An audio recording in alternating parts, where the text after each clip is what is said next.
This is Zombie Chickens podcast, where two heads are better than one, even if they're undead. My name is Megan. And my name is Marnay.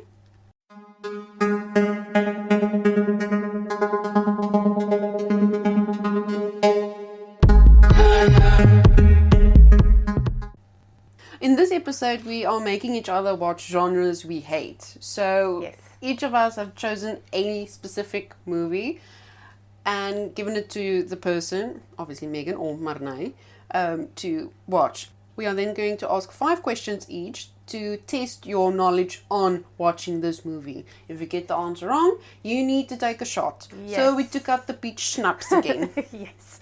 I feel like this is going to be a recurring thing on this podcast.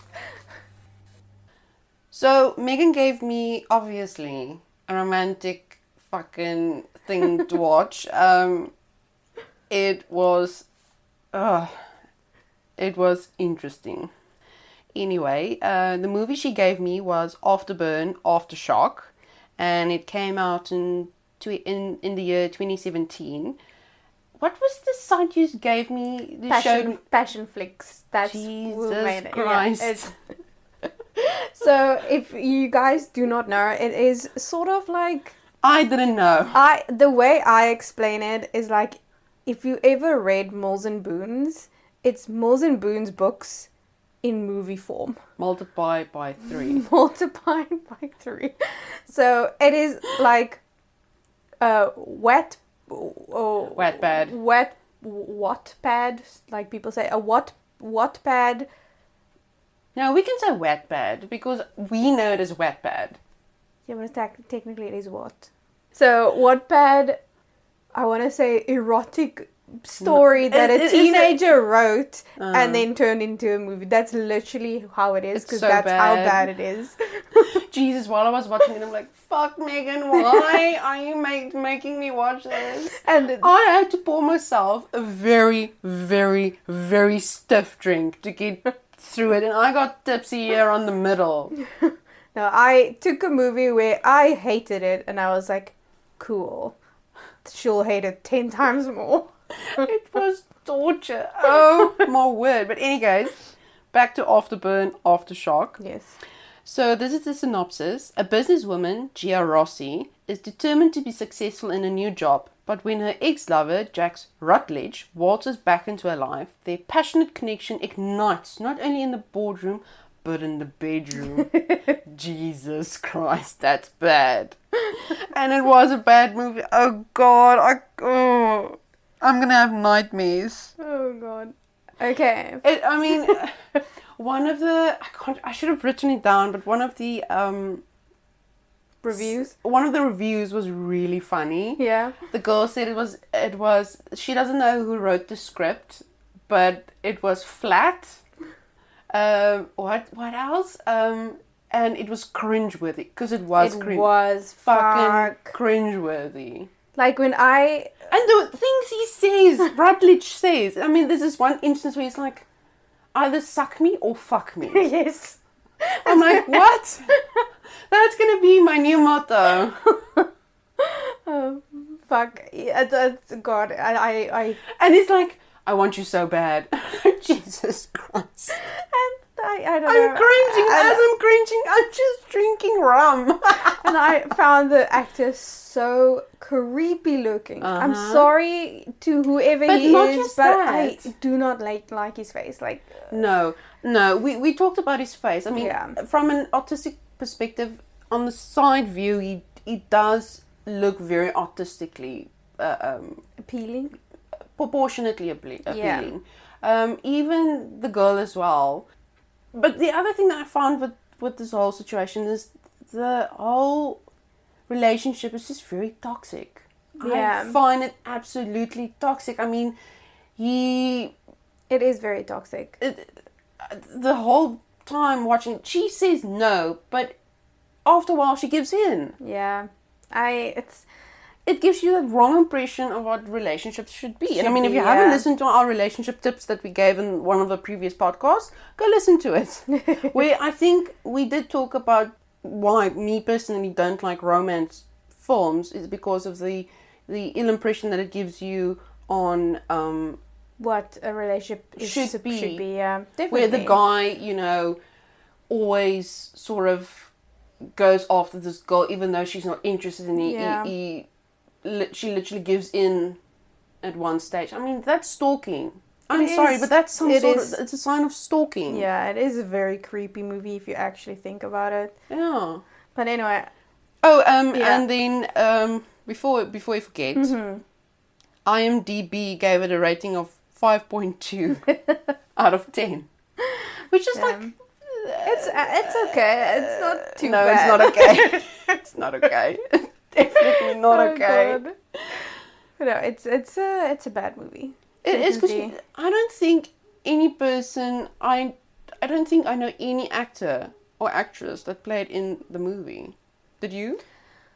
I've seen him in something else, and but the thing is, I actually to this day I cannot remember how the hell I stumbled upon this movie. Tyler Johnson is his name. I don't know how I stumbled upon this movie. Like, I have no idea. I don't know if it's... I have no idea how I saw it, because I know I watch a lot of weird movies. I know, that's why I found it weird to give you a movie to watch, because you are more lenient to watch movies than what I do, because I'm full of shit. Yeah. It is a lot easier for me to get you to watch something and be annoyed by it. Definitely. Definitely. You just go for something that's not weird, because I watch weird movies as well, but something that's either romantic or just plain right stupid. And that was both. Yes. Jesus Christ, I'm still angry at you. Fuck. Okay. 2 hours of my life, how many minutes of my life wasted. Well, I am going to question you now and see if you actually remember some of the movie. Also, by the way, while getting these questions, I was like, I am not fucking watching this movie again. So I literally skipped through the scenes because I still remember it. And I was like, skip through the scenes, and I'm like, okay, maybe I can ask this, maybe I can ask this. And then I just... Fuck, I'm going to go drunk home again. I was busy so I did put it on in the background while I was busy. And then I'll let it play a bit. And then I'm like, fuck, this is so bad. It's damn bad. It's wet bad. multiply by 3. Yeah. Because that's literally what it is. Definitely. Okay. My first question is, after the opening scene, when she applies for the job. Yes. How many years passed after she gets the job? 2. Nice. Okay, I'm going to give you some easy ones. Because I don't know. I don't know what to ask, because there's not really... I don't want to be such a freaking asshole and ask questions that, like, not even I would remember. Oh, that's fine. I think the whole thing is just to get the other person to drink. True. What is the family restaurant called? Rossi. Yes. And then after Jack shows up at Rossi's with Stacy, do you remember that? The next day, Gia finds a gift in her office. What was that gift? Chocolates. Yes, and then it's that horrible scene. Jesus Christ, with the fucking chocolates. What was on the note, though? It said something... Fuck, I don't know. Dude. No. He said, I think he wrote on the note, he said, I know you... I don't know, dude. I did not look at that. Okay. At the fundraiser scene, when Gia and Jax are outside, what does Gia drop? I remember this. It was a glass. It was a champagne glass. Yes. I'm like, Jesus. How do you remember these shit, though? Believe me. It's burned into your memory. I'm so... Oh, God. I think I'll probably get all the answers wrong, because for the life of me, I can't remember a lot of details from movies, but anyway.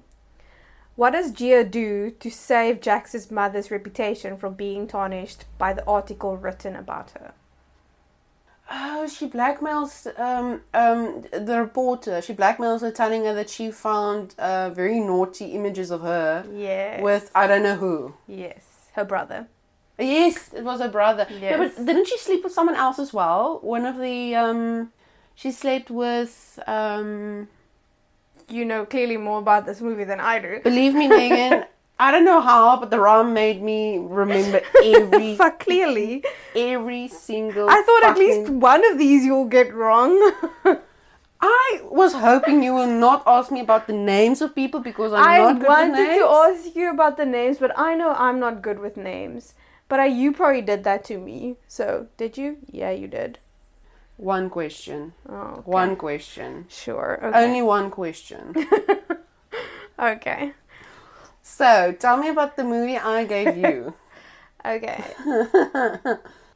So the movie you gave me is called The Favorite.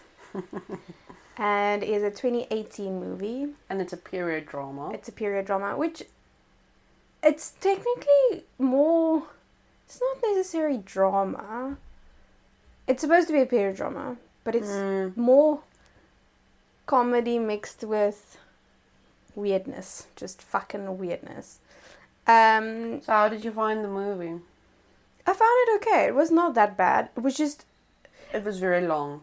yeah. It's a very I want to say I quite enjoyed it, but when I watched it, I was busy sewing. So for me, I didn't notice that, you know, those long, dreary, those long dreary bits. But it's not a bad movie. It's not a bad movie. But when you have to sit and watch it, it's a bit different. Because I obviously needed to concentrate because I needed to fucking remember. Because even if I concentrate on a movie, I barely remember details. So I had to concentrate. So I was like busy drawing and things while I did it. But then I was like, no, I need to concentrate.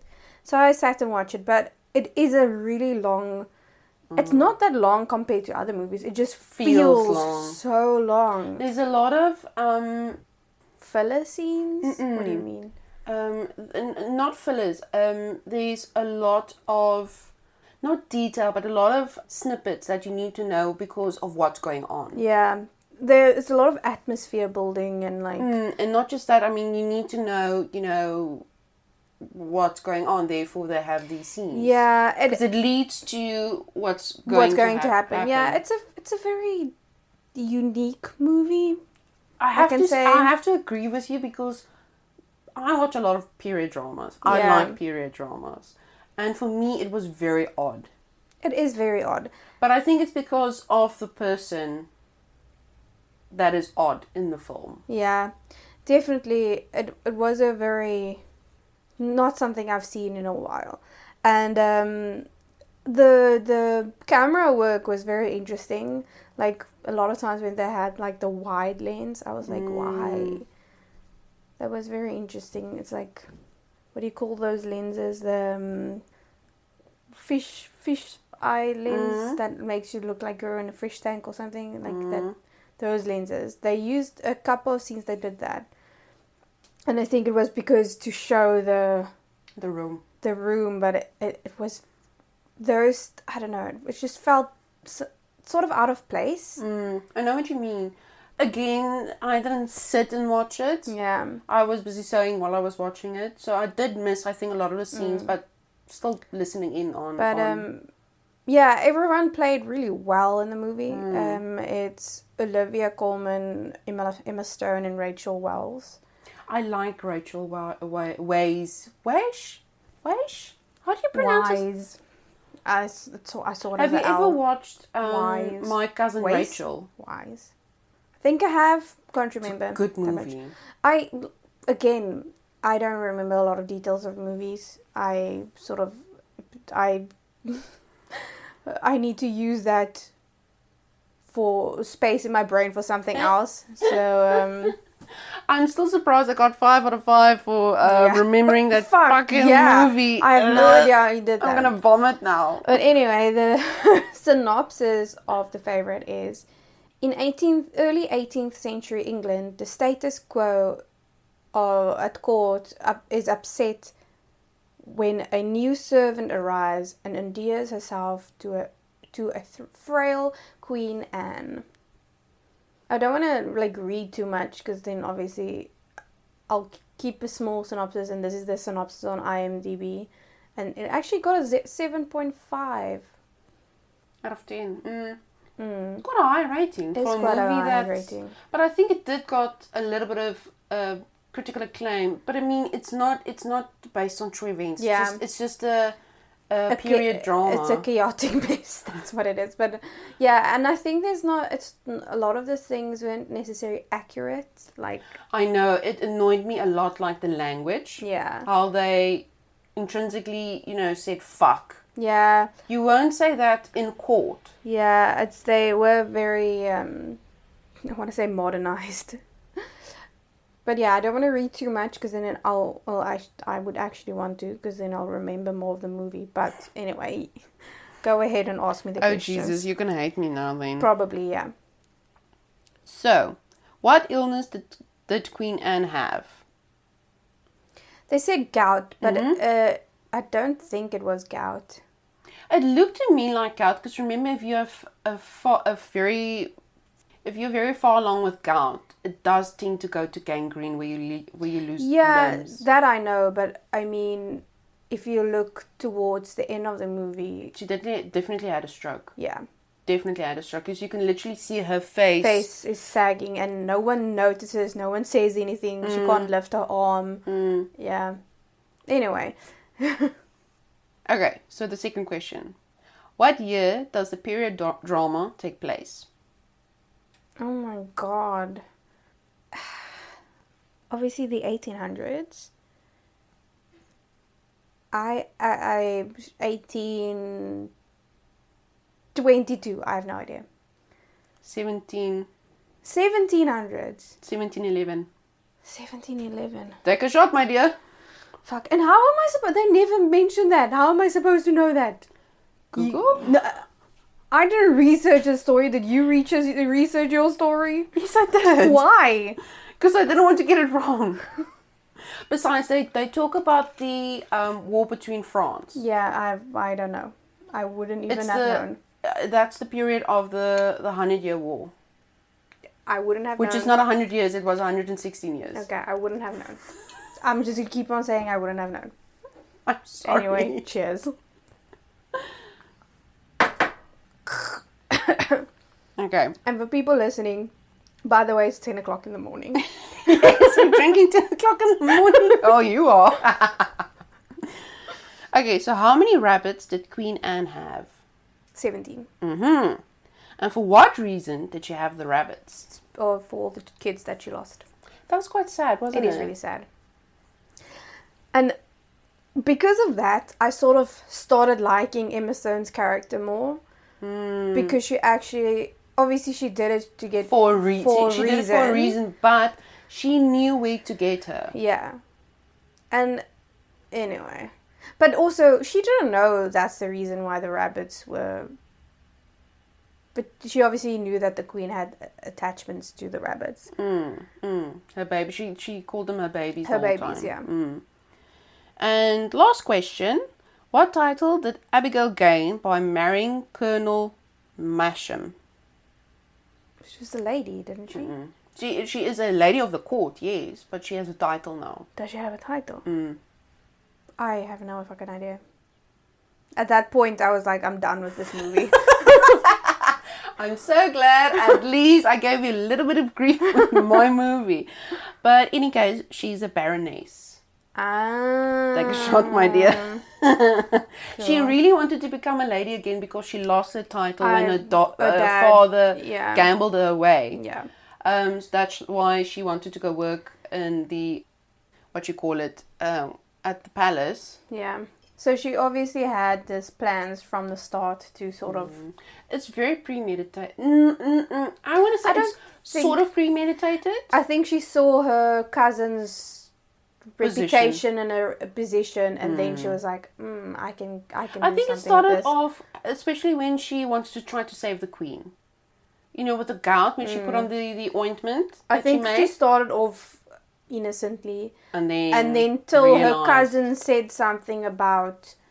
Or I think that's where she saw her cousin having sex with the queen. No, it was after that. Was it after that? Yeah.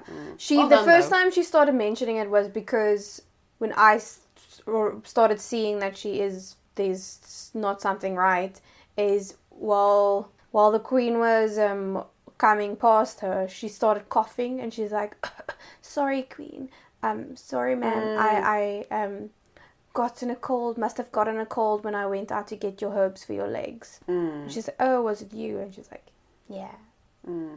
That's when I could see like. That's when the switch happened. Yeah. And then she actually turned out to be just fucking evil. The way she stepped on that little fucking bunny.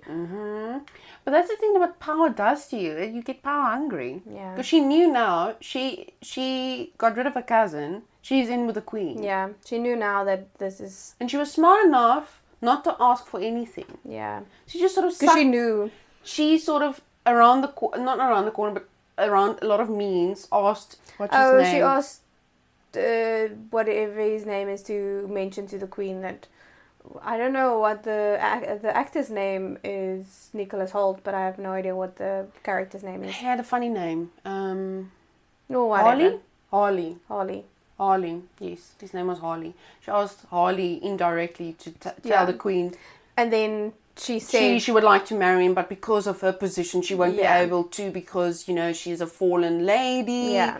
And then he did also say, like, why don't you ask her yourself, because you're so close to the queen? And she's like, I don't want to ask her anything. And that's obviously that's very smart of her. Because where you could see the dynamic with her not needing anything from the queen, where with her cousin, what's her name? Sarah, where she actually, like, always took. But it's sad, actually, because I think she actually really loved the queen. Sarah. She did. Yeah. She definitely did, and I think she had a difficulty showing it as well. Yeah, definitely. It's a very sad story if you look at it from a very far perspective, because you have these two characters definitely in love with each other. Yeah.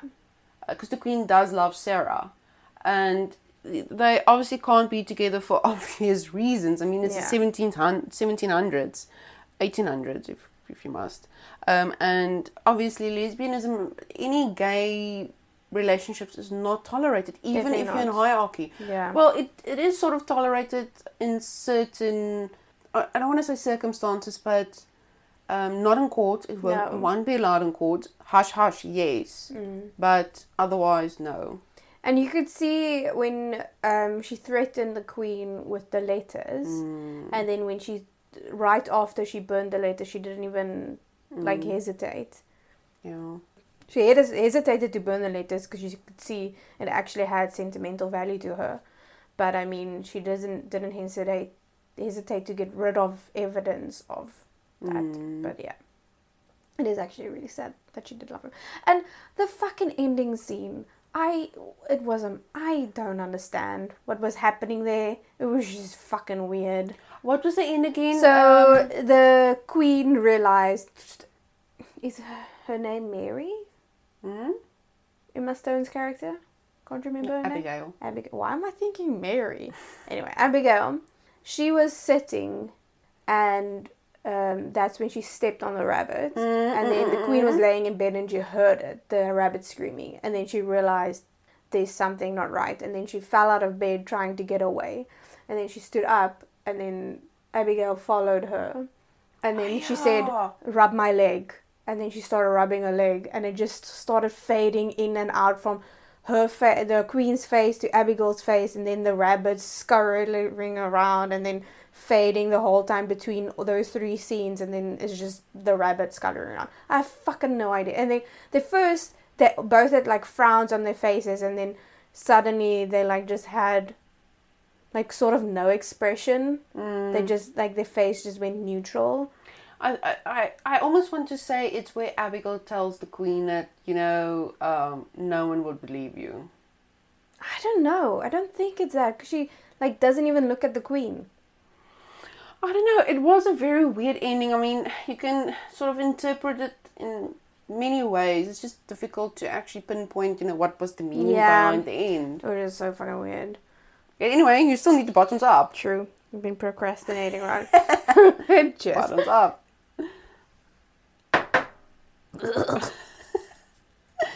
But what I wanted to say about the movie, it's just funny how they portrayed the queen. Yeah, as this gullible, manipulated, person. I mean, And the thing Sarah is- had a lot of influence over her. Yeah. And I think that dynamic started when they were younger, when Sarah saved the queen from that guy that was attacking her or something. No, he spat in her face. Yeah, something but like he was sort of attacking her and whatever you call it. And then I feel like that dynamic started then because Yeah. the queen felt that she can't live without Sarah because she takes care of her and she's incompetent, she can't do anything. And I think it's because Sarah made her feel that way. Yeah. Like it might not have been on purpose that but she did sort of initiate that feeling in the queen, saying like she's not competent to be queen, she can't do it without her. And I think it might have been her way of, I don't know, getting power. Oh yeah, definitely. But I think in the end, you can definitely see that she loved. She did Queen love Anne. the queen. Yeah, you thought that in the beginning you sort of think she's the, Especially if you listen to how she talks to the queen. yeah. In the beginning, I think they sort of want you to think that she's the one in the wrong, and Emma Stone's character is the one that's actually quite a nice character. And then obviously that switches when you realize, Sarah actually doesn't lie to the queen because she loves her. Where she actually says in that scene when she's like, I don't lie to you because that's love. Something like that. Yeah. Do you want me to lie to you? Stuff like that. So it just shows that you sort of had to actually be on her side. But weirdly enough, I didn't like anyone in the movie. I thought like her, yes, that she loved the queen, but also the way she treated the queen, and sort of rather than actually helping the queen become a better queen and get into her position, she sort of took over the role because she loved the power, I think. And that I hated. Same with like Emma Stone's character. But that's the thing, you sort of, in this film, I want to say, you can kind of see how life in the court would be, because it is how it is. I mean, it's everyone for himself. Yeah, definitely. You have your certain female companions that would be your ladies of the court, and all of them would literally want to be the queen's favorite. Definitely. I mean, if you're the queen's They're doing favorite, it, yeah, you get go power, you go get, to places Yeah. where other people don't. And I mean, if Exactly. you are it's all about what you can do to gain something. Yeah, exactly. definitely. It's all about title, and Yeah. it's actually quite fucking sad. Oh, if you think about it that way. And if you that scene that where Emma Stone is in the bedroom and her husband, whatever his name is, comes in, Colonel whatever Masham. fuck ever. Yeah, when he comes into her bedroom and she's like, "Oh, are you here to seduce me or to rape me?" And he's like, "I'm a gentleman," and she's like, "Oh, okay, rape me." So it just shows then like the dynamic that was, and which was really accurate compared to what you hear in history with how the women were treated, and that they literally were just there to pleasure a man and bear children. Yeah, no, exactly. Yeah. It's like we discussed. I mean, it's not that accurate, but the whole idea behind how everyone is out for themselves. Yeah. Literally. That's accurate. Like the whole story of how Harley is talking to Sarah about raising the taxes because they don't have money for the war, and the queen she told the queen. Did she tell the queen that they don't have to raise the taxes? I can't. Yeah, even the thing remember. is, she doesn't want to. She wants to take all the money. She wants to raise the taxes because she wants to give all the money to her husband. But I also don't understand that. Was it because she actually loved her husband and she didn't want him to die, so she thought they needed more men? I think it's more. But she's more the one that obviously wanted the war to continue, where whatever his name is, Harley, he wanted the war to be finished. He wanted to sue for peace. I don't know how you sue for peace. It's the British. Anyway,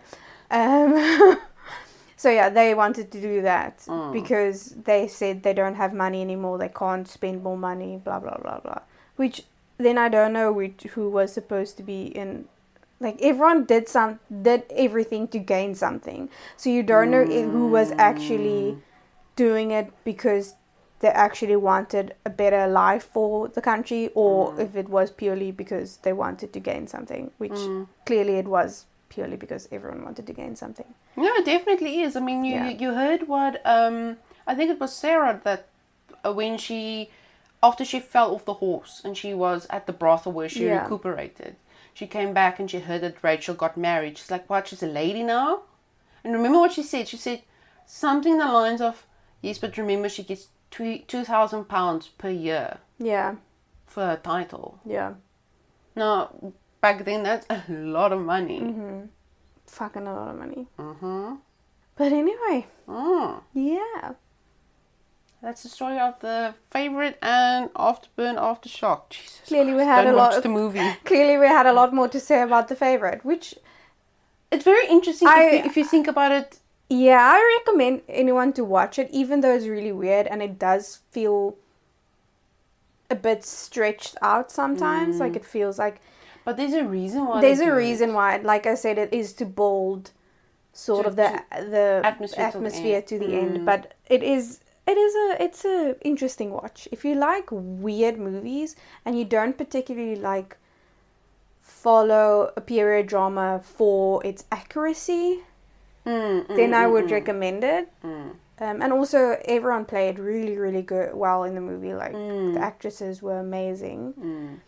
But Afterburn, Aftershock, or Aftershock, Afterburn, do not watch that. Please don't. Burn it from the internet. Like fucking. If you want to watch it, please do. By all means, just make sure that you have some rum with you. Yes. Some strong liquor, because I had to. And make sure it's a full bottle, because you'll need it. It is a fucking bad movie. That ending scene annoyed the living shit out of me. It was. Like, he was literally on the phone and he said, I'm getting married, and he looked at her and she looked at him. It's like, what? It's so fucking weird. And also, like, where he's like, no, I think you need to pack a bag and go stay with your brothers for a while. And then she's like, you know what, Jax? Fuck you. And then she walks out, and then next scene it's him rushing into the room and she's talking on the phone with the lady, and then suddenly they're hugging and like, oh no, I was mad at everyone except you, and you were just an easy target and blah blah blah. I was just, oh fuck this bullshit. This is bullshit. I can't. God, it's just so bad. It's just now see, if it was me and someone told me to pack a bag, I'd say, fuck you. Have a good life, and I'll be out of there. Yeah, I won't even stay to fucking try and figure it out for him. Fuck you. Anyway. Because that's a toxic relationship. It was really a toxic relationship. Like, that is, yeah. So, anyone listening, if you have a relationship like that, get out. Please realize that it is not supposed to be that way. It is not normal. It is not healthy. Please. And remember, you can't change that person. No, you will never change a person if they do not want to be changed. Exactly. If they don't want to change themselves, no one will be able to change them. This mentality of females thinking, oh, I can change him. He'll change for me because he'll really love me. No. No, bitch. You're delusional. Jesus, I need to tell you this. Yeah. I forgot. Now we're talking about this Afterburn Aftershock. I did have a nightmare. I dreamt, I got engaged to this guy, and then he told me, it was something to do about my nails. I was talking about my nails, like, I thought, oh, I'm going to go do my nails. It's like, please, just don't do it like Rihanna style. I said, excuse me? I know. Wait, what? I know. And I said something in the lines of, listen here, do you really think I would make my nails like Rihanna? Like Rihanna does. And he's like, no. And I said, well, then why are you saying me how I should do my nails? And then he said all of a sudden, yes, but remember, we are getting married now. You need to listen to what I say. And I don't know what. And I said, excuse me? What the fuck? Oh, Jesus. Oh, God. Anyway. It was so bad. I can't even remember what happened. I just know I said, listen here, you will not tell me what to do, what to say, what to wear. I am my own goddamn person. And then he said something like, well, that's my ring. I said, well, you know what? And I took the ring off and I said, you can take this ring and fuck off. And then I left. I can't remember. Oh, Jesus. And you say, I have weird dreams. Well, Megan, you just gave me afterburn, aftershock. Oh, I think it was the rum talking. It was the aftershock from how bad the movie was. Oh. Anyway, okay. That is it for today. Yeah. Oh, and we just reached over 100 listeners. Yes. So thank you to everyone that's listening. Thank you for listening. Share our podcast with your friends. More listeners would lead to more listeners that might lead to any Patreon. So follow us on all of our social medias at Zombie Chickens Podcast. Megan? And also, please support us on Patreon. Yes. It starts with $1.50. Yes. And you can help support us with any amount that you can afford, even if it's $1.50. It will be appreciated. Because $1.50, again, is a lot in Rand. Yes. Believe me. And that's it. Oh, and next month, we decided to do folklores. So we'll be doing folklores of basically some of the world. Yeah, so each episode is going to have a country that we chose, and then we will tell stories about folklores of that country for that episode. So obviously the first one will be South Africa, since we are South African. Yes. So we will do a bit of folklores about South Africa next week. Yes. Also, there will be 5 videos because the month has 5 weeks for us. Yes. So look forward to that.